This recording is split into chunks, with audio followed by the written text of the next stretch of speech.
Well, hello, everybody. Thanks for joining us today for a special chat on a yield farming project uh, based on NFT ownership.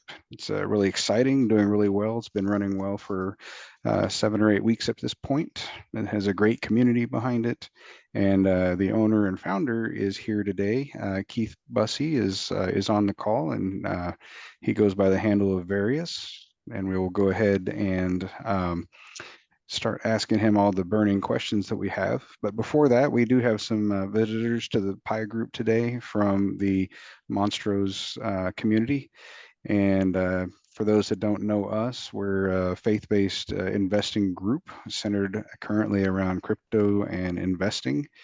And we really help each other out as much as we can in the community, and all sorts of tech questions and tax questions and bookkeeping and all that type of thing. So glad to have you visiting us. Definitely, I know in Various's posts, you'd see a link if you're interested to find out more about our community. We'd love to have you. But anyway, nice to meet you, Keith. Welcome. Yeah, no, thank you, and thanks for having me. So I'm happy to be a guest here. Let you guys in on what we're doing at Monstro. I know you yourself are, well acclimated to what we have going on, Mhm. and yeah, we'll take any questions. Happy to answer anything. We're a very, very transparent community, both from the team perspective and the project. Technically, every single thing is trackable, verifiable. There's nothing, hidden, which is a little bit different than I would say the large majority of projects in this DeFi space. So, Yeah, definitely. I really enjoy the transparency and everything. Can you tell us a little bit about all the other projects that you've been in your history with DeFi? yeah, so actually, I started a lot more on the NFT and gaming side of the entire Web3 industry. In 2021, my co-founder Adam and I, we started Master Brews, which was a company that originally was going to try to offer tech services, kind of like an Amazon do-it-yourself style. And we were planning on doing that, but we needed funding, so we did an NFT project that actually took off way more than we ever thought it would. It helped us in two ways. It proved our technical prowess because that was the first ever dynamic NFT. It was a series called Whelps, and that gave us a lot of credibility, a lot of attention at the time. And then our collection also sold itself out, in 24 hours with Wow. very limited marketing, very limited. We had no idea. We had no. We didn't know how strong Twitter usage was for NFTs. We didn't know how strong Discord was. So with very little, we were able to sell it based on that unique novelty. We were up actually against Ashton Kutcher's project at the time, Stoner Cats, and a sci-fi one that was like massively hyped. They both had tech problems, gas problems, minting problems.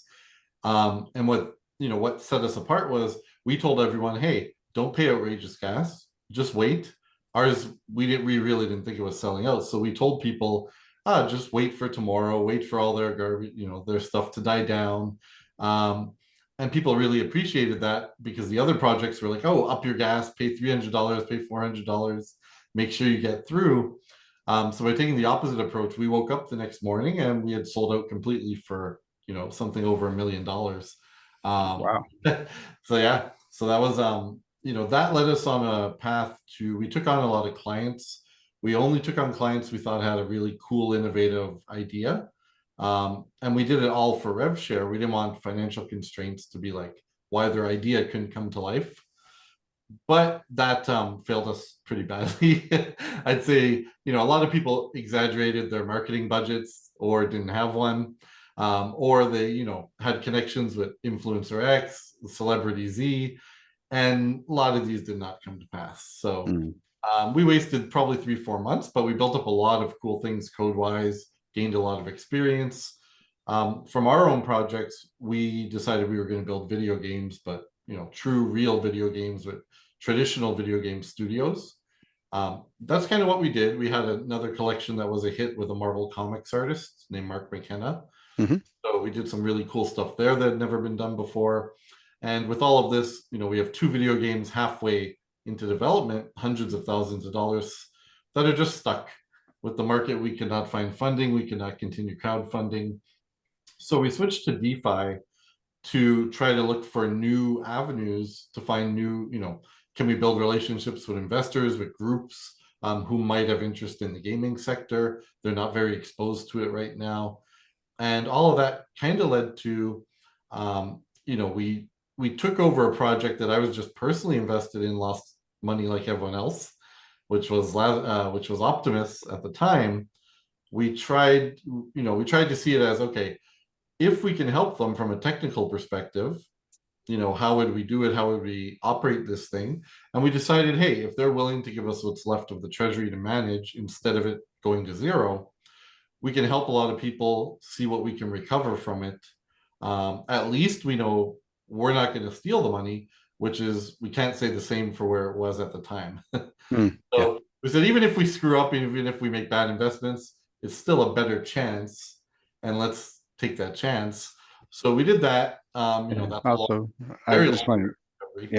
yeah, we talked a lot about Optimus in our group. So a lot of us invested into Optimus for quite a bit. For those that are newer to the group, that was a rebasing token. It was promoted as earn 1% a day on your investments, and it was you were earning 1% more tokens, but the actual value of the tokens kept decreasing after a certain point, and then people started day trading the token to drain as much liquidity as they could, and then uh, they rebranded to Optimus X and forced everybody to migrate there. And then the team kind of quit. The developer team in the background kind of quit, and the main promoter kind of quit. And then I think that's when they engaged you, right, Keith, to try to save it. Yeah. So it was a couple of people in their community that I had tried to launch a personal project, very small budget just for fun, to see if I could interest people on the DeFi side in something that added some game theory and some different elements. That was called Nexus War. It was going to be a sci-fi kind of mix of a little bit of gambling with a little bit of DeFi and a little bit of game theory on top. And yeah, I built that out. Gabo was on the team as well for that, and we tried to push it, but there was just no interest. So we refunded everyone. But from that, the community, kind of got my name out there, I guess you could say. So just the fact that we refunded everyone, people were, hey, if you try something else, I want to be in, and they really appreciated that part of it. So we didn't just take their money knowing it wouldn't be enough to do what we wanted to do, and try to do something anyways. We wanted either, we hit our goal or we refund everyone. So yeah, that's how the whole Optimus Lazarus Pit thing came about. Some of those members were pushing on the former team, hey, talk to this guy, maybe they can help you. And that's, yeah, to my big surprise, I never expected them to transfer a stranger, what was left of the treasury. But they did. I guess at that point they didn't really care. So Yeah. Well, no, that's great. I'm glad that y'all stepped in. They didn't do a great job introducing you when you took over that project, but since so then we've gotten to know you. yeah, we still don't have control. Like, we've asked, and we just can't get control, for example, of that Discord and certain things. Like, we really think eventually we're going to try to migrate it over to Monstro now, since it's Mhm. doing so well, and a lot of people overlap, right? So there's a lot of connection there. So I think eventually we're going to try to form a migration path, because it's something where we don't know if tomorrow suddenly, he pulls the Discord server offline. Well, all those people are going to be very confused. Yeah, um, there's a lot that would go wrong there. So yeah, we don't want to leave that out too long in the hands of someone else. So eventually, I think we'll find a way to migrate them, whether it's just to our own server or whether we integrate them into Monstro somehow. got it. Perfect. Yeah, and it's great that you mentioned Lazarus Pit because having a Lazarus Pit NFT could actually be beneficial to getting in on Monstro's universe, and we'll talk about that here in a second. And that's actually what got me to check out Monstros because we did a cross-platform AMA through the Lazarus Pit group there. So awesome. Well, talked a little bit to the group that Monstro's universe is based on yield farming. Could you help refresh everybody's memory about yield farming and the benefits and maybe a couple of the risks that you see? Yeah. So essentially, yield farming is, whether it's locked or unlocked, you're providing liquidity, whether it's through staking, through farms, through pools, whatever different places want to call it. There's small differences between them, but essentially, they're paying you as a way to get more liquidity, to strengthen their ecosystem, right? So it's something where if there is lockups, obviously they want to reduce sell pressure by people locking up for future rewards. So it's something where you can get real yield. Typically, it's going to be in a token, the custom token of that DEX or that place. You're not very often going to find some that pay out in true, stable coin or ETH or anything, because they would effectively have to be selling their own token all the time to do that, unless they have external revenue, which most don't. So yeah, we decided, like, we've done farming for a little bit. We've seen a lot of the mistakes we've made and learned from. We think we can make this something that can work long term for people. We looked at what's a realistic target. We did see options where we thought we could do something like 20% a month, especially from the position we're at into the future, because we're near a bottom. There might be another crash, another dump on the market, but overall, we do think we're fairly near the bottom for good, for this cycle. So that's the perfect place to get in. And we happen to time it with new chains launching, which are new opportunities. Base chain launched. Pulse chain was already out there, but they had Spark Swap come out, which is doing quite well, quite consistently. There's a couple other things that we're launching. They haven't taken off yet, like Binance's layer 2, OPBNB. We have a small investment there, but that one is, hey, maybe in the future, if Binance pushes it, it'll be something. But yeah, we wanted to, to take the timing and the compounding and some of the ways that most people lose the rewards they earn at the start, and take that away, manage it for people. We're managing it manually, and just get in early, vet them with our experience on, okay, I think we can avoid most rug pulls. We're never sure, but so far that we've managed to pretty much avoid, which has been good. And yeah, it's really about converting those profits into USDC in our case, and paying them out quickly to people, because that's by far the biggest thing we've seen is people compound and compound, and the power of compounding is amazing, but then by the time they try to cash it in, it's worth a tenth of their investment or what they could have taken before. So these are things, yeah, we're just leveraging our experience. Now we're also starting to get our name out there. That gives us more direct access to some of these teams. So one of ours that we've used, Alien Base, we hosted an AMA for them. We're now inside like they call it, I forget, the inner vault or whatever they call it. We get early access to information, right, to what features they're developing. We can help them with suggestions. We have that access with some of the other places we're in as well. So that's all kind of the benefit you get versus doing it on your own. Even though there are people who do both, right? We have a lot of holders who still do farming on their own. They watch our moves. Maybe they disagree with one, they do something else, and maybe they do it better. But we're here for the people who really want that passive, sit back, do nothing, don't worry about it style.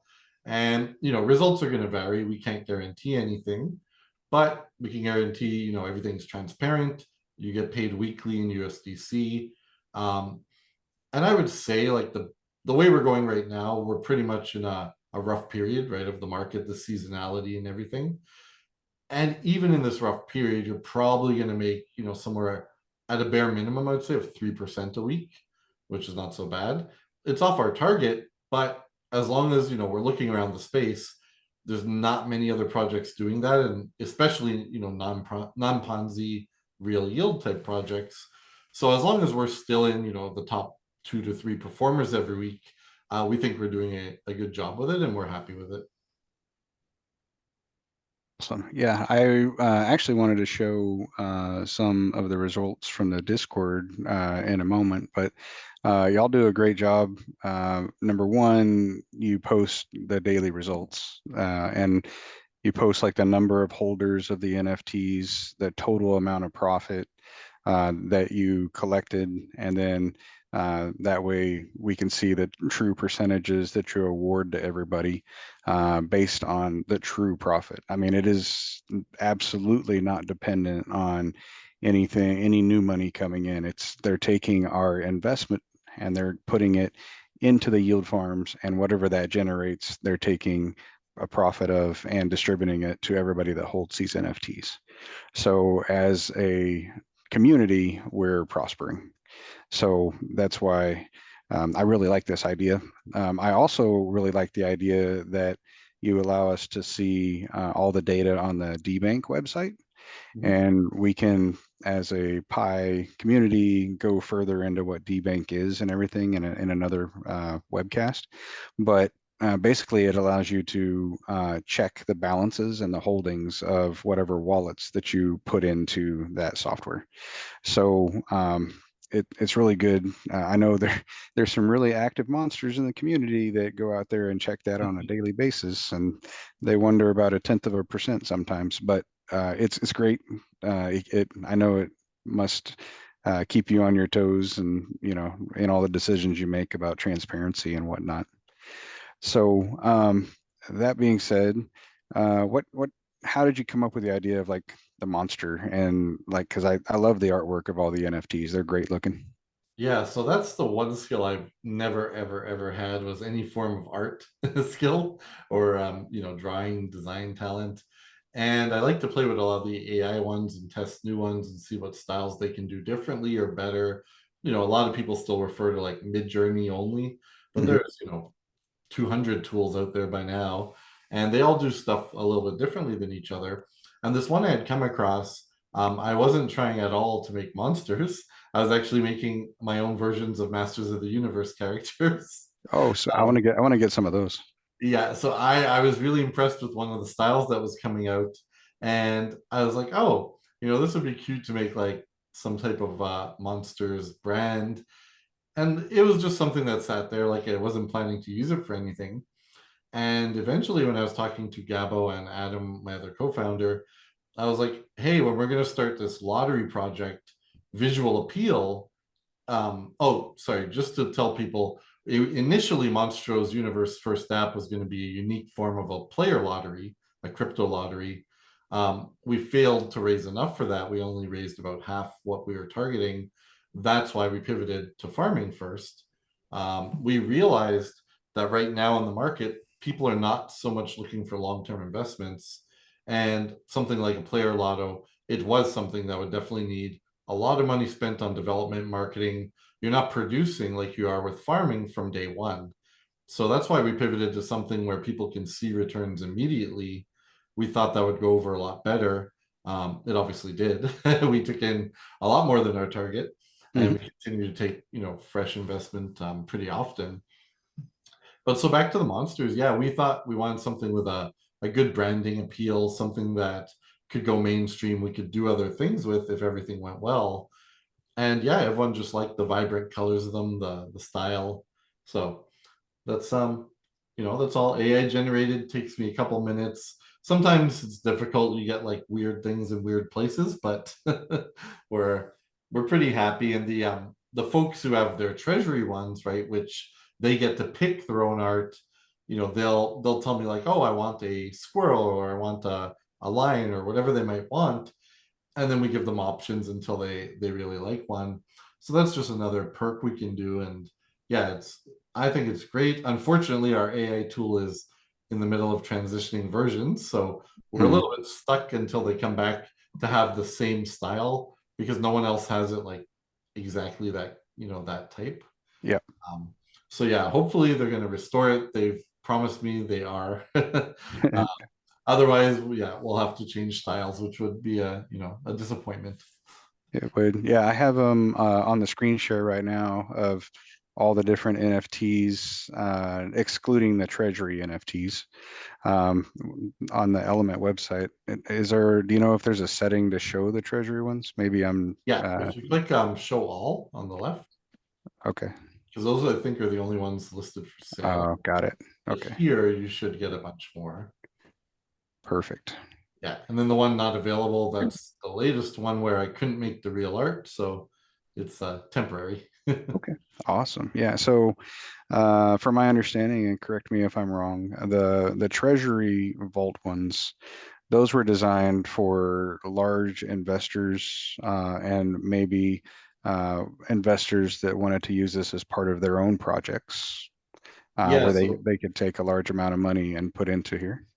yeah, we noticed there's quite a few projects who have treasuries that do investments externally to bring their protocol, bring their community some returns.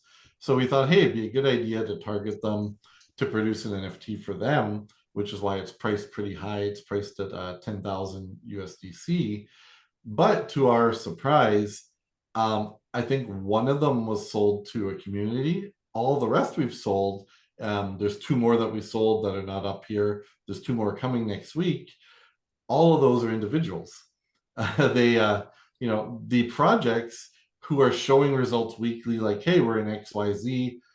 And even though our results are beating theirs, and in some cases quite drastically, they don't seem to have interest. And the individuals have a lot of interest. So it's not how we planned it, but it's working out. So Well, let me see. So we have these Treasury vaults. Those are all the $10,000 level. So probably not going to talk about those too much more today. But we do have the Monstro, original Monstro, and that one was a very short run of, was it less than 20? yeah, so there were originally 18, and then two were giveaways that we did to castle buyers, and I think one of them was to the Monstro buyers, the other 18. Mm-hmm. Yeah, so we did two for giveaways. There's 20 in total, and that's how many there'll ever be of that one. Oh, So the Siege series here, it's our Genesis series, and it's going to be a series that applies to whatever we launch under the Monsters Universe brand, where they're always going to have either maybe a little piece of that revenue, a little perk, some different things, because these were our earliest supporters. They came in before we were producing money, right? They took all the risk of not knowing what the project was going to do, if it was a real project, et cetera, et cetera. And then the farm cycles, these are specifically to the farming. They don't, they're, if we release, let's say, the Lotto DApp or some other DApp later on, which we have plenty of ideas, no, they're specific to the farms, whereas the Siege are to the overall universe. got it. Perfect. And then um, so right now, you're not going to be able to get a cycle A unless somebody decides to sell a cycle A on a website like this Element Market website for NFTs. Same thing with the Siege. They're not available for public sale anymore, but if somebody wanted to sell theirs, they would list it for sale here. And they have a slightly different price. This is 1.65 BNB, if I'm not mistaken. And this one is 0.85 BNB for somebody trying to sell a cycle A. And then cycle Bs, we're going to be able to mint that today directly from the minting page. They open that specifically back up for us, and also let the Monstro community know it was available so that everybody's aware in the project, speaking again to their transparency, which is awesome. Each of these cycles have kind of a different fee associated with it. I believe the cycle A has a 90-10 fee structure. So what that means is 90% would go to you as the owner of the NFT, and 10% would go to the team. And then that goes until everybody ROIs out of that NFT. And then it changes it to a cycle B where it goes to 80-20 for the next round. And then those rounds continue to repeat themselves all the way until it gets down to 10% for the NFT holder and 90% for the team. And it will stay at that level until you sell your NFT or something else happens. So right now, the cycle Bs are the ones that are going to be open for sale today. So If, for instance, they said that everybody on a cycle B was awarded $10, then you would get $8 airdrop to your wallet every Wednesday. I love that feature. There's no buttons to press. And then they would get $2 for helping administer and run the program and make sure that we're invested where it makes sense in the yield farm ecology. So did I describe all that right, Keith? Yep. Now, the one thing to add, maybe it's a good time to mention the Lazarus Pit bonus and how it applies to those shares. Yes, definitely. So if you have a Lazarus Pit from the Optimus project, and you have it in the same wallet where you would have a Monstro Siege Castle NFT, then the Lazarus Pit will grant you a bonus payout amount. So the Siege Castle right now is doing the 90-10 split. And so of that 10%, then the Lazarus Pit, depending on how many shares you have in your Lazarus Pit, would allow you to also get some of that 10%. So if you have a very small Lazarus Pit share, I don't have the chart in front of me of the percentages, but if you, I think it's under 100 shares, then you get a 5% bonus. Yeah. And then based on your share amount, it goes up to a 20% bonus. So in the cycle where you're doing a 90-10, you would get the 90. And then if you had the biggest share, which means you had the most money when Optimus went down, you would get 20% of the portion that's going to the team. So you'd get 20% of the 10%. So you would get 92% overall. And then when it flips and it goes to 80-20, then your bonus actually goes up because now you're getting 20% of the 20% going to the team. And then later on, you'll get 20% of the 30% going to the team. So it'll keep increasing the size of your bonus as these NFTs go through all their different cycles. Yeah, and So you can see, when you get down to that final tier, the 1090 forever, if you have the max bonus, then you're looking at 2872, which is almost a 3x difference, right? So it was designed so that, yeah, we can, because we didn't want this to dilute Monstro holders who were not part of Lazarus Pit. We thought that would be very unfair. So we said the only way we can do it is take it out of the team's pocket, the team split. That way it doesn't hurt anybody. And this is the way we thought, would be a nice thing to do for Lazarus Pit, because we do honestly feel if there was no Lazarus Pit, there probably would be no Monstro, because a lot of our early support came from there. yeah, perfect. All right, I'm going to give anybody a question time. If you had questions about those percentages, I know we went over those kind of fast. So if you have a question, please go ahead and type it or raise your hand real quick. Hey, Kris. A couple questions that came into me on messages. Can you do a like put all the links and everything in the pie when we're done? Yes, we will absolutely do that. Okay. And a personal question. So my NFT, I think, is on the Polygon. Can I buy into this from the Polygon, or do I need to somehow switch the NFT to another network? Yeah, No. so our payout scripts handle all of that because it's the same wallet address, despite the fact it's different chains.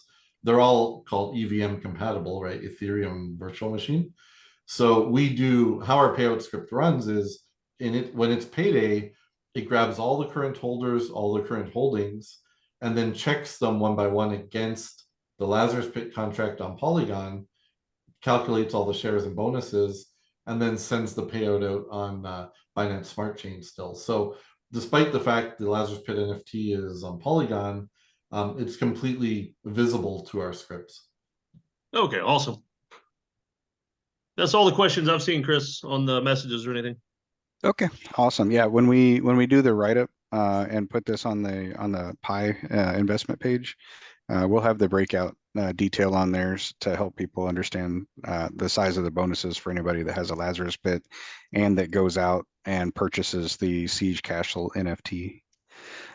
Because if you just have a farms B, you're not going to get that bonus. But if you're able to get a Siege Castle, then you will get that bonus. So Yeah, and just to mention, the bonus is not only on the castle.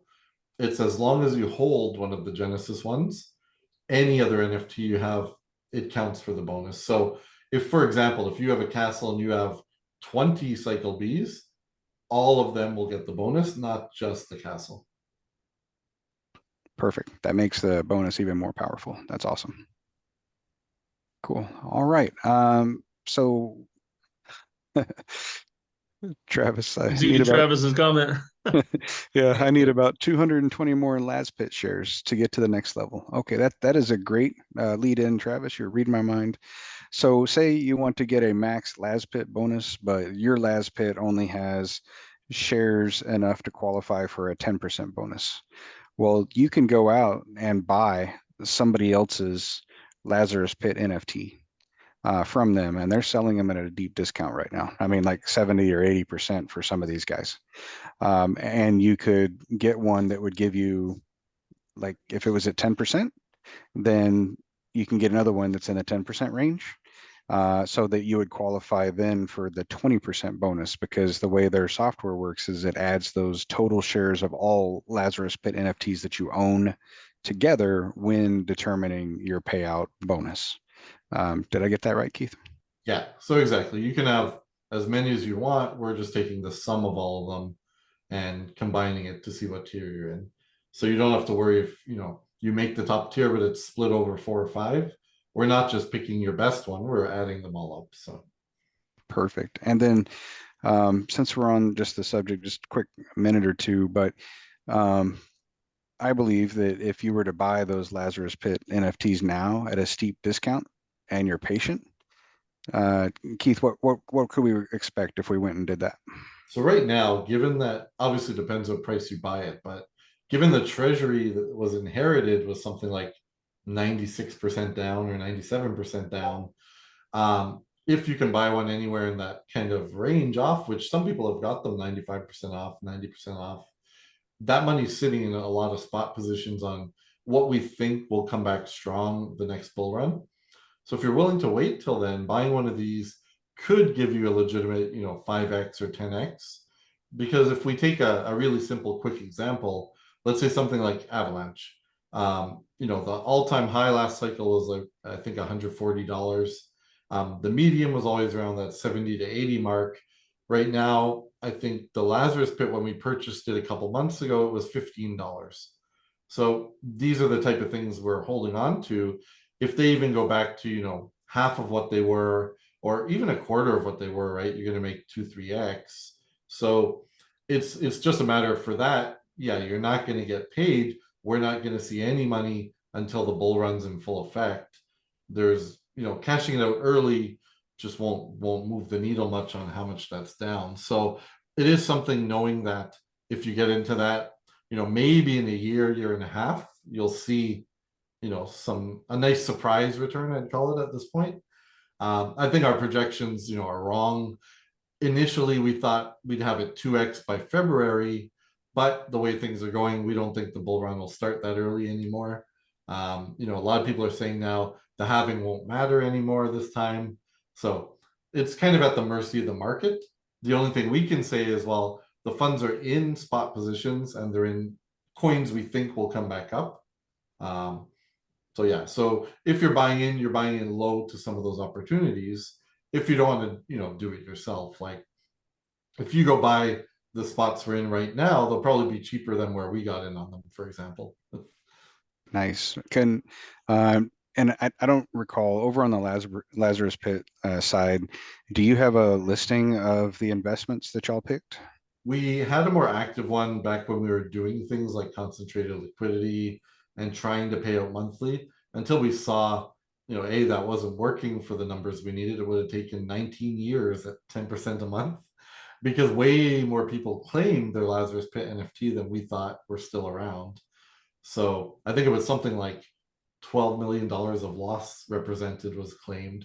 So yeah, so we stopped actively doing it. If anyone asks, we're happy to share what some of them are. The only one that's actually accruing anything was ApeCoin. We had put some ApeCoin in staking, so that's still earning, every month, whatever it accrues. But yeah, everything else is in spot. You know, we have some render, we have some avalanche. Those are, I think, the two biggest ones. We have a little bit of chain link, I think, and really just some things that we feel are beaten down that'll recover or come up nicely. So Got it. Any XRP or algo? nope, we had HBAR. algo for a little bit when we were trying to do the alt season versus Bitcoin like dominance play. Mm-hmm.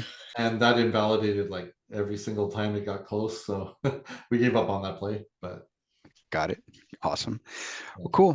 So let me, yeah, we have Acidic Cipher decided to ask a question on any alpha for future plans, but let's leave that to the end. I want to focus on what we have at the moment. So this is their Discord. Can everybody see that okay? I see it fine. Yeah. Okay, cool. So it's laid out pretty simple. So the one thing, they record all their AMAs, they post them here.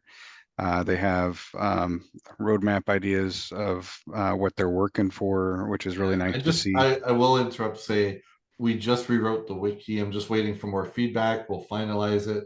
Then we got to redo a lot of these channels because, for example, this roadmap doesn't match the current one in the wiki now. So Got it. we're gonna clean all this up in a matter of next week or so. But Okay, awesome. That's great information. So then we also take a look at the daily results right here, and this is where they post them every single day with how much that was earned. So on yesterday, it was a 0.4% day.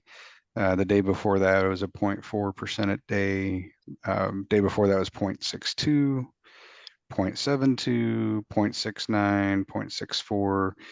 0.46, a 3.5, a 3.5, 7.7, 3.4, 3.4. And then look, they were having some really big days coming across. I think that your first month in operation was 47%. Was that right? yeah, it was very close to 50 for the first month, and that's because we cut the launch of base, right? There was some incredible days, like at the beginning, some days were 4%, 3%, really high numbers. Mm-hmm. Here, we kind of feel like we're in the stagnant part of the year. Everything's kind of just humming along with very low liquidity, so there's not a lot going on. Mm-hmm. The days you see duplicates like this, some people wondered how can it be exactly to the cent. That's simply because, for example, in this case, I was in the middle of moving and just let people know, hey, I'm going to post both results at once. And it's so much easier for this. It doesn't make a difference, right? To take the total of the 2 days, just divide it by two. Like, we could have technically calculated minute by minute and, really done the numbers for those 2 days, but it didn't seem like it was worth the efforts and time because they're both in the same week for payout. So Nice. Yeah, I scrolled through this because I'm a numbers guy. I don't think I saw a single day below 0.25%. So if you had, I mean, worst case scenario for your return on investment planning, you got 0.25% times 30 days. That's still doing 7.5% a month, which is still really good. But I know that there's a lot of days that we're not at that level. They're really doing a great job, like you said, to hit that about average 3% a week. Now that they've kind of settled in to this market. yeah, and the other part about this is a lot of these, obviously the losses are unrealized or impermanent loss, where it's a very common farming thing where if you want to take advantage of the high returns, you're gonna have to get in early. But when you get in early, it's for sure that within a few days that high is going to drop. People that are just farming for 2 or 3 days, they don't stay long term. They jump around. They take their liquidity with them. Mm-hmm. But a lot of these, we got to remember, it's super early in the chain cycle. It's at the worst time of the market. So some of these, we might make a lot of nice gains for people, even many months down the line, because we're kind of in at some bottoms right now. We're averaged down, and it's something that for most of these, we only see them going up. When you have a DEX that's producing, has a good team, they're active, they're getting partnerships left and right on a new chain, and their total market cap is like $500,000. If you compare them to even the worst dexes last cycle, they were all going for 10 million, 20 million, 50 million. So, if we look at that, we think that farming is a very bright future in these because they have a lot of room to the upside, not that much to the downside. So Awesome. One other thing that I actually like about this project is at the moment there are 0 referrals. So all of the money that you put in is going straight to your investments for the community. I know there's some projects out there that have 4 layers of referrals or 20 layers of referrals, or there was that Solar Road, I think, had like referrals to infinity. So, but this project has 0 referrals. If we're talking about it, it's because we really like it and we really trust the team. So that's why I wanted just to point that out to you as well, in case that's one of your criteria for making your investments. yeah, Um, we do want to have referrals, though. We've discussed it at length, trying to figure out how we can offer people something that doesn't affect the working capital, and that's the challenge. So mhm, obviously, option A is we can take it from the team side again, but at some point the team side might be whittling away, and we yeah, need that for development and such. Or there are other things we're thinking of that might only apply with some of the future dApps and features. So we're not going to rush it, but we are going to have a referral program. We think, obviously they can be legitimate, but we're being very careful because we don't want, for example, if we paid 5%, $5, if you referred someone who bought one, the problem there is now only 95 is going into work instead of 100, yep, and that's going to lower the results and lower the time to ROI and everything else. So yeah, yeah, we do want to have referrals, but we're thinking of, a little bit outside the box. What can we do to be creative with it? got it. Yeah, and so like Warfi, you're probably familiar with that one, Keith, but Warfi was originally you purchase your Warfi soldiers and stuff like that.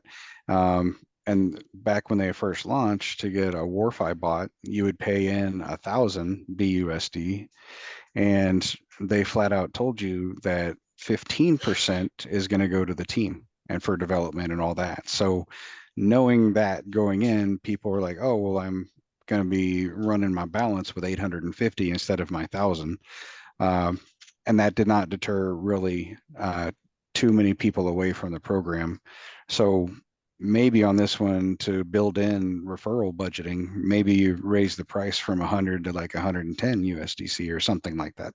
Yeah. So The just other the other as, thing we're thinking of is having, this is just one of the many ideas, is actually having kingdoms where we sell a kingdom, and then anyone who is, serious about referrals, they're not just trying to self-refer themselves, right, for a discount, but they're doing that as an actual business, then they can purchase a kingdom, and with that kingdom produce their own farms to sell and set the terms where they keep what would be the team side. And if essentially become a franchise or a franchisee. okay, So that these sounds, are, that sounds awesome. yeah, so that's something I don't see really anybody doing in the DeFi space. It's something that would match our theme. We could fit it in and make it all work. And then it solves the problems again. It's a matter of, though, if someone's small, just wants to refer a few friends, that doesn't help them so much. So we're still trying to toy with these ideas, but Nice. So just as a summary, let me see, targeting 20% a month, could be as low as 7.5, but past performance so far has not gone down that low. The project is 100% real revenue from investments, and that's shared amongst the entire community. Um, Keith has been a known name, and his team has been a known name in this space and is fully doxed in this space, been that way for several years. He's also done remarkable things with doing exactly what he said he's going to do and providing refunds if ideas don't work out, which is amazing, I think. This is all run on the BSC chain using a stable coin of USDC.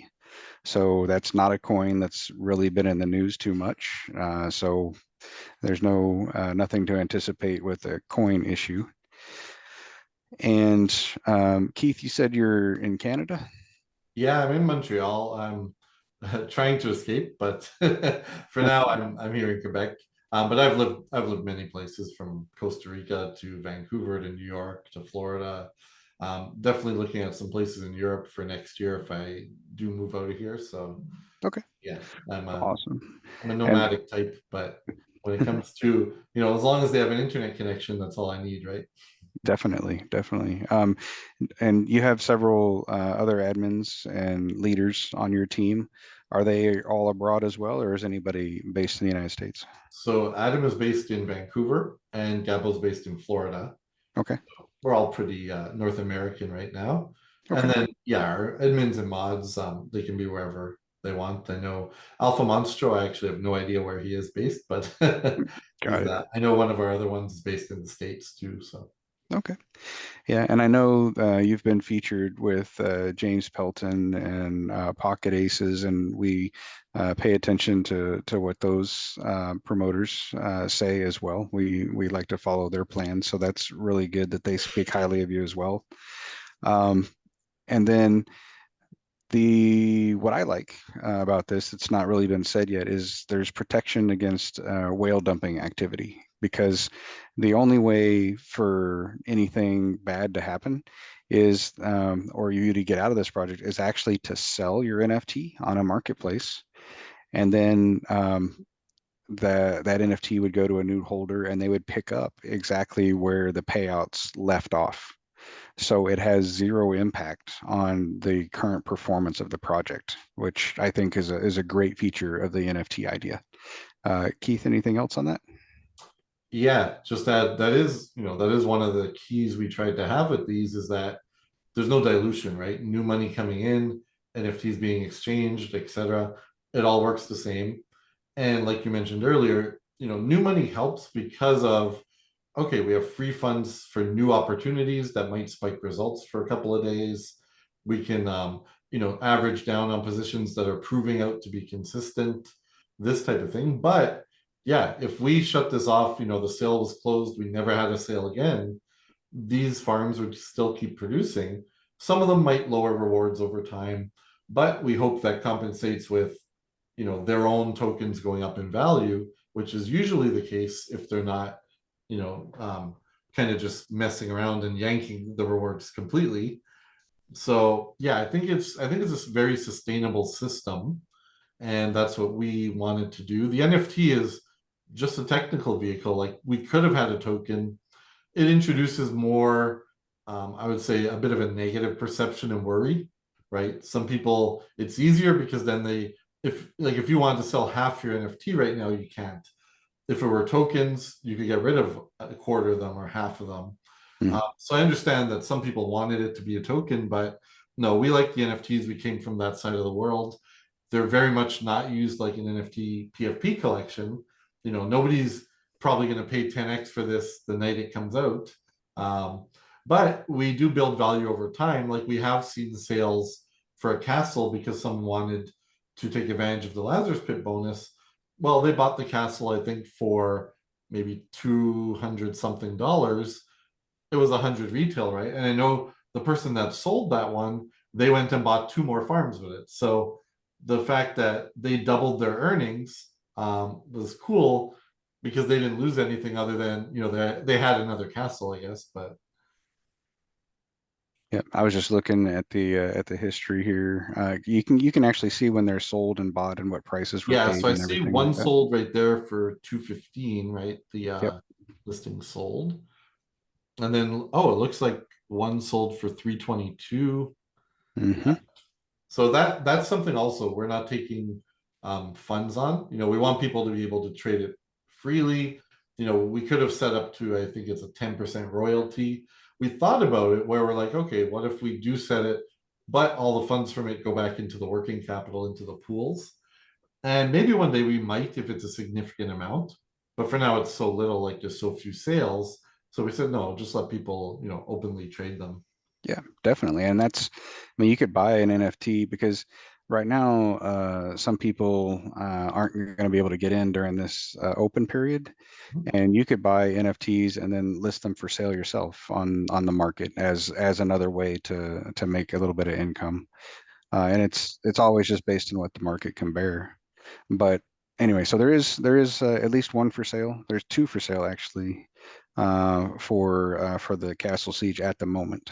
And then in the Discord there's a place where people can ask if anybody has one for sale or whatnot. Yeah.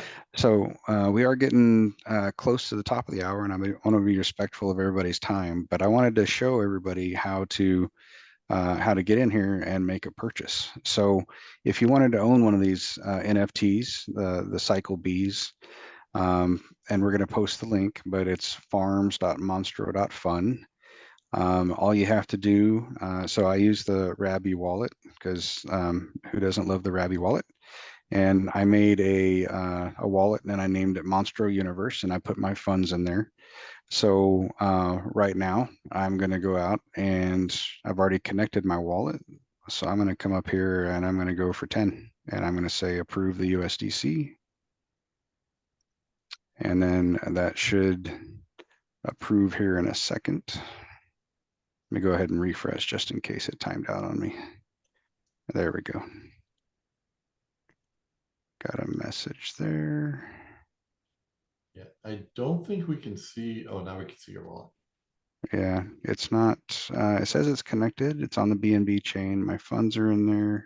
It probably could be your RPC because Binance ones has still been kind of flaky.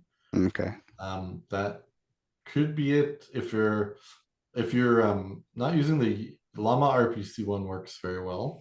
If Okay. not from chain list, there's a list. Yeah, and I'm not the best at figuring out the settings, but I think it's over here. I think, yeah, I don't use Rabby, so. Oh, you know what? Maybe Someone said they could only do 9. Okay. If that's a bug, yeah, we'll check and fix that. But Hey, yeah, perfect, Jeffrey. Thank you. oh, well, that is odd. So Rabby, then you just have to approve it, ignore the alert. Yeah, I've never bought 10 before, so that's a new bug for me. Yeah, neither have I. So I'll go ahead and sign and submit, and I will confirm. And then it just says pending. And then when they're minted, we should be able to see that. Yeah. Maybe one other thing we should tell people is it is a sunk cost NFT. So meaning, there's no withdrawal option anywhere. If you want to get, you don't like the project, you're unhappy with the results, you want out, it's something where you have to basically sell it. There wouldn't be any way to take your money out because it is a sunk cost. And with farming, because we know the large majority of time we're going to be sitting in impermanent loss on a lot of these, that's kind of why we had to structure it that way. So just so everyone's clear, if you buy one, it is a purchase. It's not refundable at this point. It was refundable at the beginning, if we didn't meet our initial goal, but. Yeah, and I bought the 9, so I'm gonna buy one more, so can do the 10. Cool. All right, well, we are at the top of the hour. We do have a time for 1 or 2 questions before we go. If now would be the time to type them in the chat and ask Keith anything that you'd like. Hey, while we're waiting on that, Keith, I just wanted to thank you for doing this and Kris for setting it up. And always nice to see a face behind a project and especially somebody with some pop culture cred with the Masters of the Universe thing. Yeah, if this was my old, like the office I just moved from in my old house, you would have seen a ton of collectibles around my office. But this one is, this one's rented, unfortunately furnished. So it's not my usual stuff, but yeah, it's definitely an 80s collectibles type fan. Yeah, it's just nice to see normal people with the projects, not somebody with a hoodie on in a dark basement. Oh, yeah. Thank you, Keith, and thank you, Kris, for setting this up. It sounds real good. Awesome. Yeah. Thank you for attending. Yeah, thank you guys for attending. I know, especially on a Friday afternoon, a lot of people usually are like, oh, I got other things to do, but and I want to thank especially Kris for setting it up, because that was a really cool thing of him to offer us and try to, bring Monstro to your group. Awesome. Well, thank you very much. If anybody out there that's attending from the Monstro community that's not a member of Pi, I am in the Discord, and you can hit me up if you want to become a member. Keith already put a link to one of Travis Peters' videos out on YouTube, and that also has instructions on if you want to get in and join us and talk about crypto. And yeah, thank you very much. I really appreciate it. Nice to meet you virtually in person. This is the first time I've seen what you look like, and in a dark alley. I don't think I'd like to come up against you. Well, you got the beard. You got me on the beard. So. Awesome. Thank Well, you. thank you, everybody. I really appreciated it. Cool. Thanks, everybody. Thank you. Goodbye.